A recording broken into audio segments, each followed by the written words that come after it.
In October of 1942, high above the Tunisian landscape, an assembly of P-38 Lightnings found themselves in a perilous situation. These American fighter planes were diligently escorting B-17 bombers at a considerable altitude of 25,000 feet when, without warning, German Bf-109gs descended from the brilliant glare of the sun.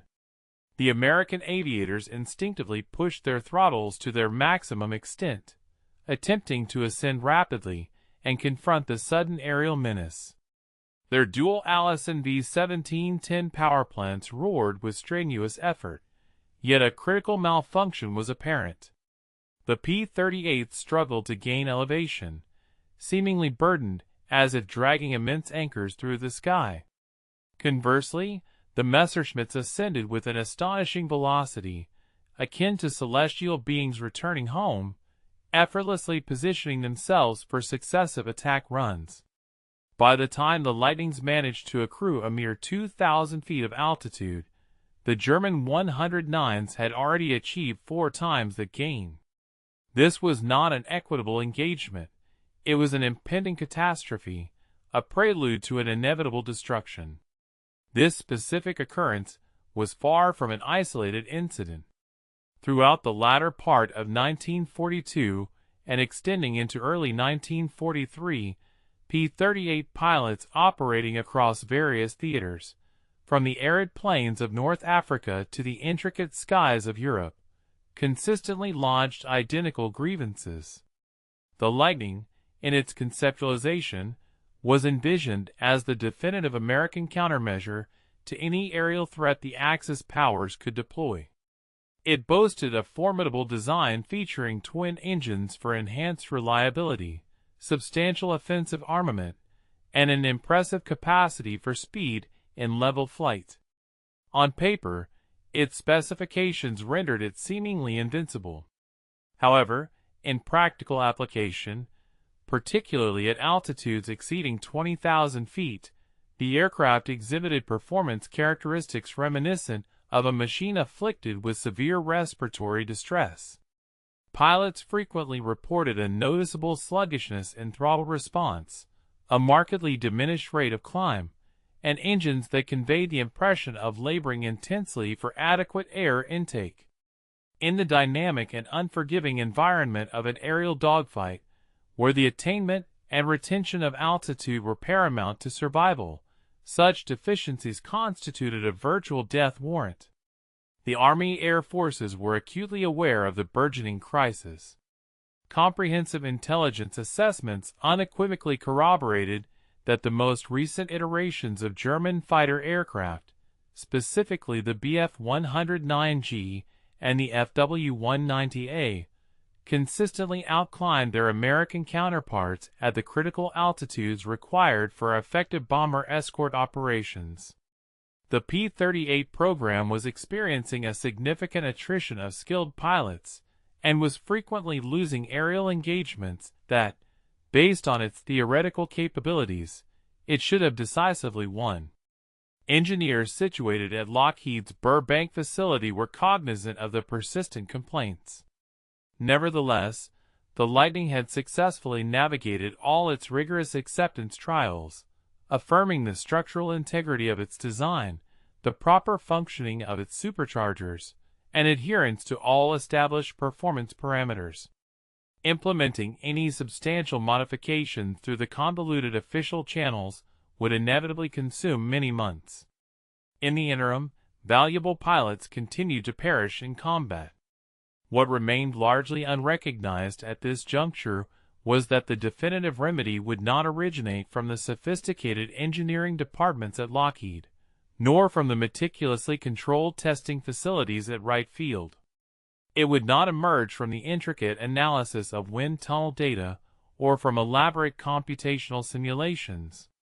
Instead, the pivotal answer would materialize from the unassuming efforts of an individual with engine grease embedded beneath his fingernails, a person willing to disregard the prescribed dictates of the official manual and, instead, place his trust in the subtle diagnostic cues that the struggling engine itself was attempting to communicate. In the crucible of wartime, the sheer force of desperation often possesses the remarkable capacity to transform ordinary tools into instruments of profound change, and occasionally, the most groundbreaking innovations are conceived by individuals who are blissfully unaware that, by conventional metrics, they are expected to fail. The pervasive high-altitude performance conundrum plaguing the P-38 was on the verge of encountering a dedicated mechanic who simply refused to accept the notion of the impossible. The specific identity of this remarkable individual has regrettably become obscured within the comforting anonymity that typically encompasses the majority of enlisted personnel. Yet, his fellow squadron members in North Africa universally recognized him as the singularly skilled technician capable of coaxing even the most ailing engine back to a state of smooth operation. He held the rank of staff sergeant, likely in his early 30s, and was assigned to a P-38 squadron that had endured considerable losses during aerial combat over Tunisia in early 1943. Prior to the outbreak of hostilities, he had honed his craft in various automotive repair shops, establishments where one quickly acquired the indispensable ability to improvise and make do with existing resources, primarily because customers frequently lacked the financial means to purchase new components. That ingrained, Depression-era ethos of making it work, born of necessity, was poised to fundamentally alter the trajectory of aerial warfare. The conscientious mechanic dedicated his working hours to the intimate examination of Allison V1710 engines, often with his hands submerged deep within their intricate mechanisms, and through this diligent work, he began to discern a recurring pattern. Pilots consistently returned from their high-altitude sorties, articulating complaints regarding a marked degradation in engine power at elevations surpassing 22,000 feet. Upon receiving these reports, he would meticulously operate the engines on the ground, scrupulously verifying the supercharger boost pressures and carefully inspecting the intercoolers. In every instance, these components appeared to be operating perfectly within their prescribed specifications. However, the mechanic shrewdly recognized that these specifications had been meticulously formulated and calibrated for sea-level conditions in Burbank, California, a stark contrast to the demanding operational environment of combat in North Africa, where ambient temperatures on the tarmac could frequently soar to an oppressive 110 degrees Fahrenheit. He embarked upon a meticulous study of the P-38's complex induction system, driven by an intensity born of profound personal concern for the lives of his comrades. The Lightning was equipped with a turbo-supercharger system that, in its original conception, was genuinely ingenious. This system harnessed exhaust gases to spin a turbine, which in turn compressed the incoming atmospheric air, thereby forcing a greater volume of oxygen into the engine cylinders at higher altitudes. This process of compression, however, inevitably caused the air to become significantly heated. Consequently, this heated, compressed air was directed through a series of intercoolers before its final entry into the engine. The theoretical function of these intercoolers was to substantially reduce the temperature of the compressed air by channeling it through specialized chambers, where cooler ambient air was circulated around the pipes containing the hot, compressed air. In principle, this design was elegantly conceived. Yet, in the relentlessly scorching North African theater, these intercoolers were attempting the arduous task of cooling 300-degree compressed air using ambient air that was itself often hovering around 100 degrees. The resultant temperature differential was simply insufficient to achieve the necessary cooling effect. Consequently, the air entering the cylinders remained excessively hot, leading to a significant reduction in its density and, inevitably, a severe throttling of the engine's potential power output. However, a crucial observation made by the astute mechanic had eluded everyone else. The intercooler ducting incorporated adjustable exit doors, which were meticulously regulated by a thermostatic valve. This intricate system was specifically engineered to maintain the air temperature within a predefined, optimal range, but this range had been precisely calibrated for temperate, moderate environmental conditions. In the exigencies of combat, pilots required the absolute maximum cooling capacity, not a carefully modulated thermostatic equilibrium. The mechanic began to ponder a radical question.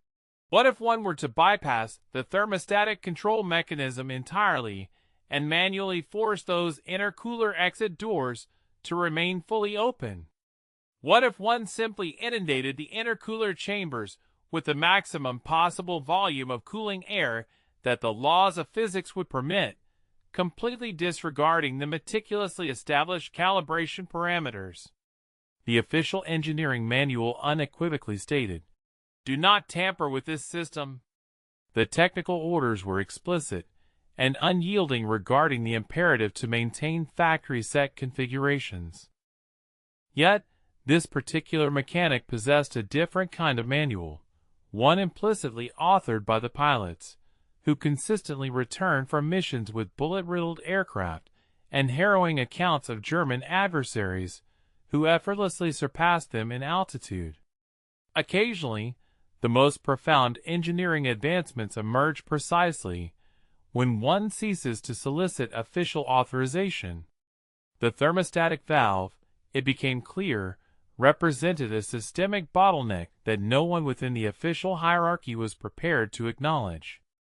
Lockheed's engineers had originally designed it with the commendable intention of safeguarding the engines from the damaging effects of thermal shock, operating under the premise that abrupt and extreme temperature fluctuations could potentially induce cracking in cylinder heads or cause various components to warp.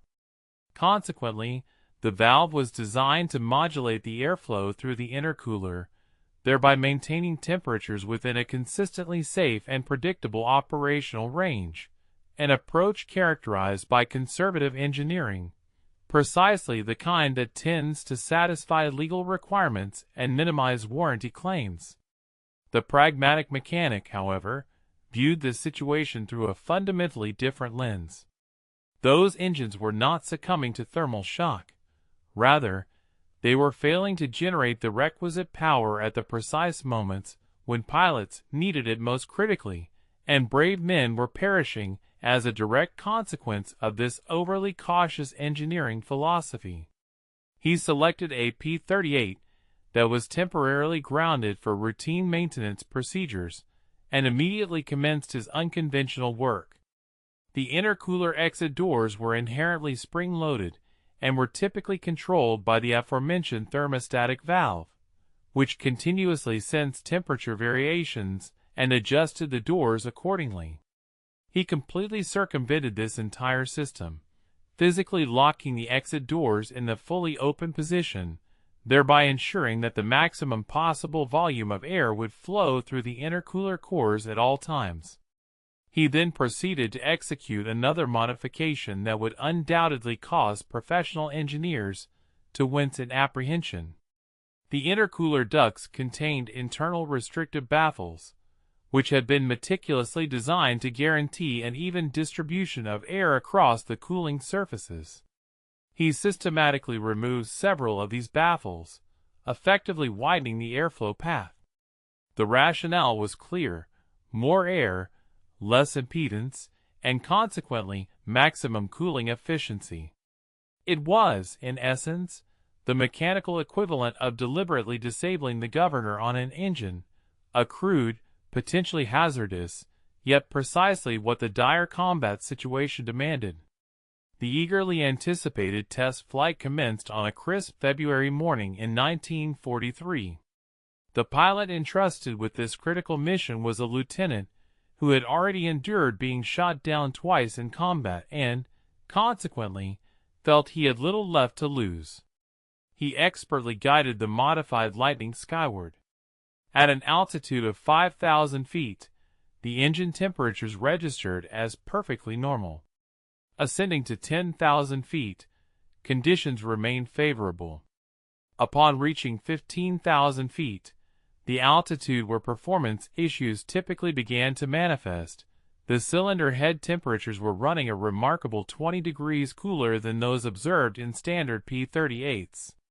At 20,000 feet, an elevation where most lightnings would typically begin to exhibit signs of struggling, this particular aircraft continued to maintain robust manifold pressure. The pilot confidently pushed the aircraft further, ascending to 25,000, then to an impressive 28,000 feet. The engines were performing flawlessly, singing with optimal power. He radioed back to base, reporting that the climb rate felt as though additional horsepower had been magically bolted onto the aircraft. The plane was reaching its operational altitude considerably faster than any P-38 he had ever previously flown. Upon his triumphant landing, a substantial crowd had already gathered, awaiting his return. Word had rapidly disseminated among the maintenance crews that something extraordinary had transpired. The pilot disembarked, a broad grin illuminating his face, and uttered 6 succinct words that irrevocably altered the course of events. "She climbs like a homesick angel." The vigilant mechanic immediately checked the spark plugs, meticulously examined the cylinder compressions, and scrupulously searched for any indicators of thermal damage. There were none. The engines were operating with optimal efficiency. Cooler intake temperatures inherently translated into denser air. Denser air, in turn, signified a greater volume of oxygen available for each cylinder firing. More oxygen directly equated to a substantial increase in power output. It was a fundamental principle of thermodynamics, a concept readily comprehensible to any high school physics student. Yet, it had necessitated the courage of a mechanic, willing to disregard established protocols, to actually implement this basic scientific truth in a demanding field environment. Within an astonishingly brief period of 1 week, every P-38 within that squadron underwent the same critical modification during its routine maintenance schedule. Pilots soon began specifically requesting aircraft by their tail numbers, explicitly asking for the hot rods, equipped with the newly modified intercoolers. The squadron commander found himself confronted with a weighty decision, one that was far from straightforward. On one hand, he was overseeing unauthorized field modifications occurring entirely outside official channels, a course of action that carried the severe risk of ending careers should anything go catastrophically awry. On the other hand, he possessed undeniable combat reports clearly demonstrating that his squadron's modified P-38s were suddenly performing competitively at altitudes where, just 2 weeks prior, they had been tragically vulnerable. The squadron commander was a lieutenant colonel, a veteran who had personally experienced the rigors of combat during the First World War. He possessed an intrinsic understanding of a crucial truth that peacetime bureaucrats frequently overlooked. In the relentless crucible of war, the most effective solution is invariably the one that yields immediate results, not the theoretically perfect solution that arrives a debilitating 6 months too late. He promptly dispatched a comprehensive report up the chain of command to 5th Air Force Headquarters, meticulously detailing the modification and its profoundly positive outcomes. The official response returned with cautious optimism, but was predictably constrained by bureaucratic inertia. Continue testing, meticulously document everything, but do not implement fleet-wide without proper engineering review. In essence, the official directive was a polite, "Maybe later."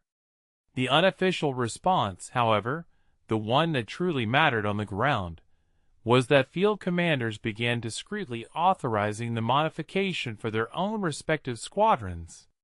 A captain commanding another P-38 unit, upon learning of this breakthrough, dispatched his maintenance chief to observe the procedure, and subsequently returned to modify his own aircraft. By March 1943, modified Lightnings were increasingly appearing across the North African theater, and the German Luftwaffe was beginning to perceive a distinct and alarming shift in the aerial combat dynamics. While astute observers had already discerned a significant alteration, a parallel endeavor was unfolding at Wright Field in Ohio, where Army Air Force engineers were diligently attempting to resolve the identical issue through authorized channels. These dedicated professionals had meticulously documented the numerous grievances regarding altitude performance and had consequently initiated a comprehensive, systematic testing regimen. This rigorous program encompassed an array of sophisticated diagnostics, exhaustive wind tunnel examinations, intricate temperature mapping studies, and detailed computational analyses of the airflow dynamics within the intercooler ducts. This represented exemplary scientific practice, adhering to stringent methodological principles, yet its progression was inherently constrained by the deliberate pace characteristic of peacetime engineering review processes. Their initial conclusions, formally disseminated in April 1943, posited that the efficacy of the intercooler system could be substantially enhanced via the implementation of re-engineered ductwork and a recalibration of the thermostatic valve mechanisms. The projected timeframe for this extensive implementation was estimated to span between 8 and 12 months, necessitating the production of specialized modification kits by Lockheed and their subsequent dissemination through established depot-level maintenance infrastructure. In stark contrast, the ingenious solution devised by a lone mechanic was already actively deployed on scores of aircraft, requiring approximately 4 hours per plane to implement, utilizing only readily available, standard tools. This remarkably swift fix demanded no proprietary components, no direct factory assistance, nor any intricate engineering blueprints, relying instead on an intuitive, hands-on comprehension of the engine's fundamental operational requirements. This unforeseen development precipitated an acutely embarrassing predicament, precisely the kind that military bureaucracies inherently abhor: irrefutable evidence that established official procedures were being decisively outmaneuvered by resourceful individuals wielding mere wrenches.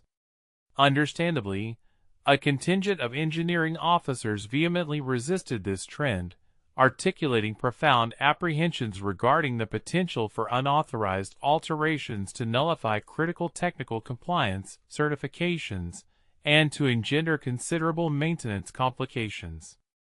Their objections, it must be acknowledged, were not entirely unfounded. The principle of standardization, after all, serves vital purposes, and ad hoc field modifications possess the inherent capacity to generate formidable logistical quagmires, particularly when endeavoring to sustain hundreds of aircraft deployed across disparate operational theaters. Nevertheless, the crucible of combat possesses a unique and undeniable propensity for definitively resolving disputes that protracted peacetime deliberations are often utterly incapable of settling. As late spring 1943 unfolded, a sufficient number of these innovatively modified P-38 aircraft had successfully completed an ample quantity of combat missions, consistently demonstrating palpably superior operational outcomes, which ultimately caused the entrenched bureaucratic resistance to gradually dissipate.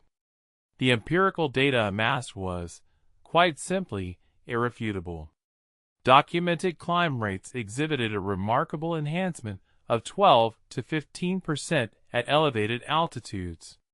Crucially, engine temperatures consistently remained within acceptable, safe operational parameters, and, significantly, not a single instance of catastrophic mechanical failure had been recorded.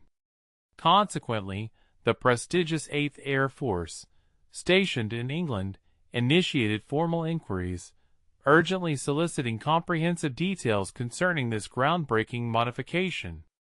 The definitive validation of its efficacy arrived in the form of compelling mission reports, narratives so extraordinary that they bordered on the fantastical.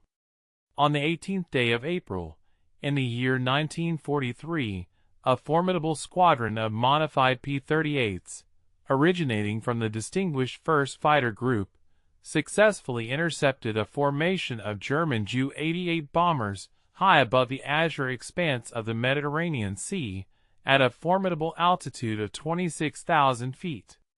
The sagacious Lightning flight leader, with keen observational prowess, promptly identified the enemy formation, swiftly issued the command to engage, and his skilled pilots, responding with remarkable alacrity, ascended an astonishing 3,000 feet in less than 2 minutes, strategically positioning themselves for a devastating diving assault.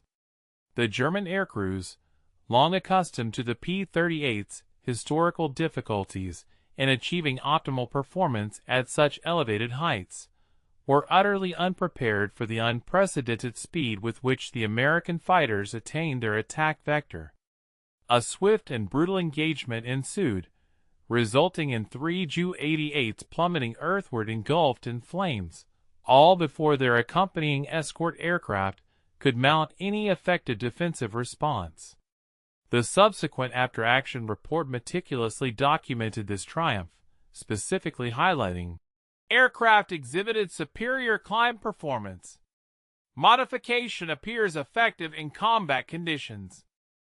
Above the arid landscapes of Tunisia in May 1943, P-38s, now benefiting from the ingenious field modification, belonging to the valiant 82nd Fighter Group, found themselves locked in a fierce aerial ballet with formidable Bf-109gs at a breathtaking altitude of 28,000 feet. During the swirling melee, a lone American pilot, a courageous first lieutenant hailing from Michigan, became embroiled in a perilous climbing scissors maneuver against a renowned German ace.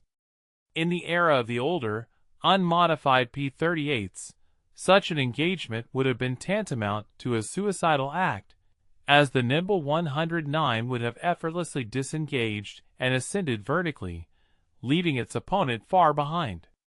However, this newly enhanced Lightning tenaciously clung to the Messerschmitt, mirroring its every move, turn for turn, throughout the demanding climb. The German pilot, undoubtedly bewildered by the unexpected prowess of his adversary, and perhaps misidentifying the aircraft he was confronting, committed a pivotal error by attempting to gain further vertical separation. The P-38, with its newfound vigor, remained steadfastly glued to his tail, allowing the lieutenant to unleash a devastating 3-second burst of gunfire directly into the 109's engine. The Messerschmitt disintegrated spectacularly at an astounding 31,000 feet. The dramatic gun camera footage of this decisive engagement swiftly circulated among every fighter squadron operating within the theater, serving as indisputable proof of the P-38's transformed capabilities. Accumulating empirical data began to mount, creating palpable unease among the remaining skeptics. From March through June of 1943, squadrons operating the newly modified P-38s documented a remarkable 42% reduction in combat losses during crucial high-altitude bomber escort missions, a stark contrast to the preceding 3-month interval. Pilots, now imbued with newfound confidence and capability, were able to initiate engagements and disengage from combat on their own terms, rather than being compelled into unwinnable defensive maneuvers. Furthermore, these enhanced Lightnings were consistently attaining their optimal operational altitude of 30,000 feet, a significant 4 to 6 minutes faster than their unmodified counterparts. In the frenetic, unforgiving environment of an aerial dogfight, a mere 4-minute advantage could be as decisive as 4 hours, fundamentally altering the dynamic from being the prey to becoming the formidable hunter. Inevitably, the formidable Luftwaffe began to take notice of this alarming shift in aerial combat dynamics. German intelligence dispatches from mid-1943, later recovered following the conclusion of the war, explicitly referenced that American P-38s were exhibiting markedly superior performance at elevated altitudes compared to what had been observed in earlier encounters. A poignant example emerged when a captured Luftwaffe pilot, interrogated after being shot down in June, candidly informed his interrogators that, based on the incredible climb rate he had witnessed, he had firmly believed he was engaging P-47 Thunderbolts, expressing profound astonishment upon discovering his adversary had, in fact, been a Lightning. The profound psychological impact of this revelation proved nearly as significant as the tangible tactical advantage it conferred.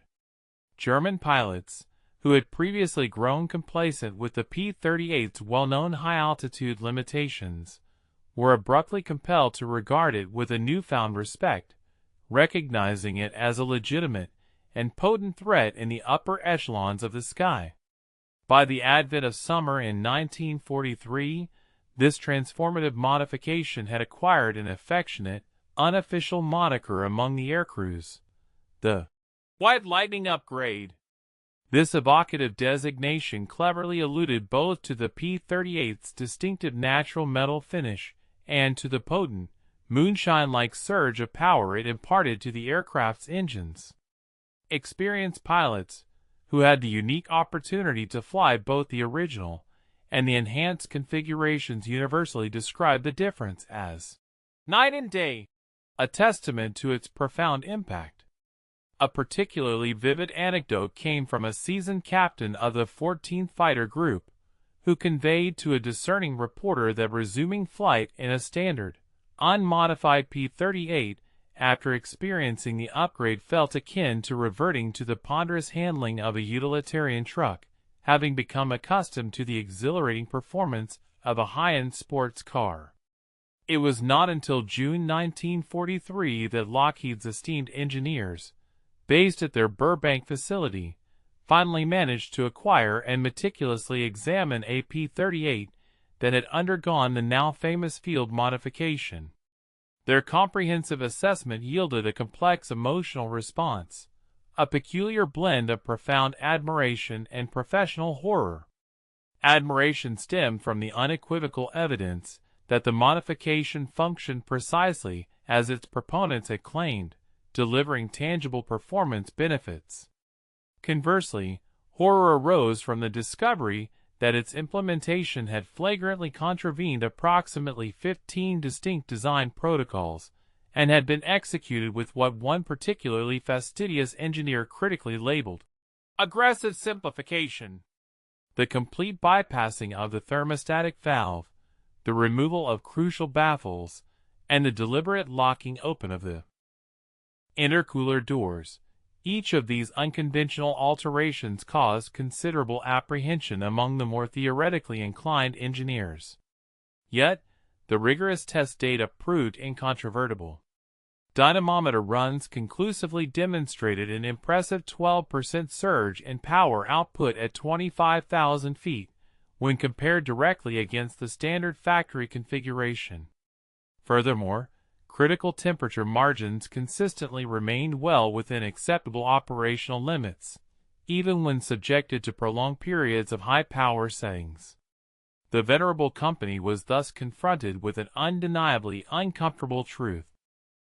Their flagship product, a marvel of aerospace engineering, was actively being enhanced in the demanding crucible of the field by resourceful mechanics, many of whom had never even glimpsed an official engineering blueprint. This revelation undoubtedly inflicted a significant blow to professional pride, yet Lockheed's executive leadership merits considerable commendation for their subsequent course of action. They magnanimously set aside their corporate ego and immediately mobilized their resources. By July 1943, dedicated engineering teams were meticulously dissecting the field modification, striving to comprehend precisely why it functioned so effectively and, crucially, how its core principles could be properly and systematically integrated across their extensive production line. Their exhaustive analysis ultimately confirmed what the ingenious mechanic had intuitively grasped: The original intercooler system had been excessively over-engineered, designed with superfluous safety margins that the exigencies of real-world combat operations simply did not require. The thermostatic valve, in particular, was found to be diligently safeguarding against largely theoretical issues, while inadvertently generating very real and detrimental performance limitations. The P-38J model, which commenced its production phase in August 1943, represented a significant evolutionary leap, directly incorporating the invaluable insights gleaned from the field modifications. This new variant featured meticulously revised intercooler ducting, engineered to facilitate a substantially improved airflow, alongside recalibrated thermostatic controls designed to remain open for extended durations under demanding high-power settings. While it was not an exact replica of the rudimentary field modification, Lockheed's expert engineers meticulously integrated their own sophisticated refinements and upheld stringent quality control standards. Nevertheless, the fundamental underlying principle remained unequivocally identical: to channel a greater volume of cooling air through the intercoolers, particularly at the critical higher altitudes. Furthermore, the J model boasted enlarged intercooler cores, providing an impressive 25% increase in surface area, thereby further enhancing its capacity for efficient heat rejection. Consequentially, engine output at 25,000 feet experienced a dramatic surge, increasing by nearly 200 horsepower when compared to its earlier model predecessors. The subsequent P-38L variant, which began its phased rollout from the production line in June 1944, propelled these advancements to an even greater degree of sophistication. Lockheed's design teams engineered entirely new intercooler housings, featuring meticulously streamlined internal ducting specifically crafted to minimize airflow restriction, while simultaneously maximizing the volume of air channeled through the system. The exit doors were significantly enlarged, and the entire control system underwent a comprehensive redesign, explicitly configured to prioritize optimal cooling efficiency above all else, even over stringent temperature stability parameters. Combat pilots fortunate enough to transition from the earlier model Lightnings to the formidable L variant universally reported a transformative experience, describing it as feeling like an entirely distinct aircraft when operating at high altitudes. The crucial rate of climb to 30,000 feet witnessed an extraordinary improvement of nearly 30% when juxtaposed against the performance of the original P-38F and G models, which had notoriously grappled with severe performance deficits in 1942. Indeed, this particular juncture truly encapsulates the profound essence of the entire narrative. When Lockheed's accomplished engineers formally unveiled their significantly enhanced intercooler system to the discerning Army Air Force technical reviewers in late 1943, they made a remarkable and candid admission. They explicitly credited the field modifications for having illuminated the correct path forward. The official engineering reports, meticulously compiled and presented, forthrightly acknowledged that direct combat experience had unequivocally exposed inherent limitations within the original design, deficiencies that even the most rigorous pre-war testing protocols had regrettably failed to detect. This moment represented an exceedingly rare display of institutional humility, a powerful admission that resourceful mechanics operating in the harsh theaters of North Africa had, through sheer ingenuity, successfully resolved a critical engineering challenge that even Burbank's most brilliant and experienced engineers had inadvertently overlooked.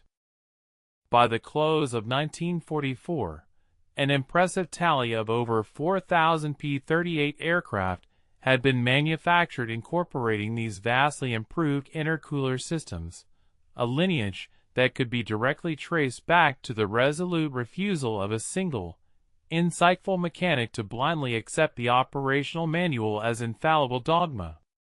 The profound tactical implications of this innovation resonated and proliferated across every theater of operations where P-38s were deployed, fundamentally reshaping the strategic considerations and methods by which commanders chose to employ the formidable Lightning in combat. Prior to the implementation of this pivotal modification, established military doctrine generally categorized P-38s as medium-altitude fighters, deeming them most effective when operating below 20,000 feet, where their performance capabilities remained acceptably competitive. Subsequent to the widespread adoption of the upgrade, however, astute squadron leaders began confidently assigning Lightnings to critical high-altitude escort duties, roles that had, until then, been exclusively reserved for the robust P-47 Thunderbolts. A prime example of this dramatic shift occurred in August 1943, when modified P-38s from the distinguished 55th Fighter Group bravely escorted B-17 bombers on a daring mission targeting Regensburg, operating at an astonishing 30,000 feet, a mission profile that, just 6 months prior, would have been considered utterly suicidal, leading to a sense of despair, and the notion that the aircraft itself had been suicidal 6 months earlier. The most remarkable validation for the P-38's enhanced capabilities materialized during the subsequent sorties of Operation Torch across North Africa, spanning the spring and summer of 1943. Captain John Weltman, a distinguished aviator from the 27th Fighter Squadron, piloted a specially modified P-38 Lightning while providing vital bomber escort to Tunis on May 7. His flight element unexpectedly confronted a formidable contingent of a dozen Bf-109Gs at an altitude of 27,000 feet, which were aggressively attempting to penetrate the bomber formation. Weltman's squadron ascended resolutely to intercept these aerial threats, ultimately reaching an impressive 32,000 feet, and thereby compelling the German fighters to engage at an elevation where the newly modified Lightnings unequivocally held a decisive edge. His flight group successfully claimed 3 confirmed enemy aircraft kills, all without incurring the loss of a single bomber. His official after-action report contained a succinct yet powerful declaration that quickly circulated through every fighter group in the theater. Aircraft perform beyond expectations at altitude. Modification is combat critical. This statement underscored the profound impact of the engineering change. Across the European theater, similar narratives unfolded with minor variations in circumstance, yet invariably converging upon the same conclusive triumph. Major Thomas Lynch, a renowned aerial combatant and ace attached to the 39th Fighter Squadron in the Pacific, meticulously recounted an engagement with agile Japanese Ki-43 Oscars at 28,000 feet over the rugged terrain of New Guinea in July 1943. The Oscars, while notoriously nimble, relied intrinsically on their superior ascent capabilities to dictate the terms and altitude of engagement. Lynch's modified P-38 ascended effortlessly through the Japanese formation, effectively disrupting their disciplined arrangement and enabling his wingmen to systematically target and eliminate isolated enemy planes. He chronicled in his journal that very night, "The Lightning finally does what it was always supposed to do. We own the sky up here now." This entry encapsulated the renewed confidence and aerial supremacy. Empirical data from the latter half of 1943 vividly illustrated this quantifiable metamorphosis in performance. Fighter groups operating the upgraded P-38s demonstrated a significant escalation of 57% in enemy aircraft destroyed during high-altitude aerial confrontations, when juxtaposed against the identical units' performance metrics from late 1942 and early 1943.